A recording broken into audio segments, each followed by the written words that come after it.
सोलापूर तब्बल 2 वर्षांनंतर सोलापुरात जयंतीनिमित्त 51 फुटी हनुमान मूर्तीचे झाले दर्शन। सोलापूरच्या तुळजापूर नाका मड्डी वस्ती परिसरात वडार समाज बांधवांनी 1,75,00,000 रुपये गोळा करून 2 वर्षापूर्वी 51 फुटी हनुमान मूर्ती उभी केली। आज तब्बल 2 वर्षांनंतर हनुमान जयंतीच्या निमित्ताने ती भाविकांसाठी खुली करण्यात आली आहे। सोलापुरातील ही विशालकाय भव्य दिव्य मूर्ती सध्या हनुमान भक्तांसाठी श्रद्धेचं केंद्रबिंदू ठरत आहे। आज सकाळपासून हनुमान भक्तांनी या मूर्तीचे दर्शन घेण्यासाठी मोठ्या संख्येने गर्दी केल्याचे चित्र दिसून आले।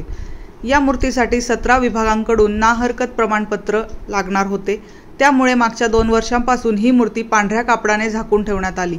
मात्र आता सर्व ना हरकत प्रमाणपत्र मिळालेले असून प्रशासकीय अडथळ्यांचा मार्ग आता मोकळा झाला आहे।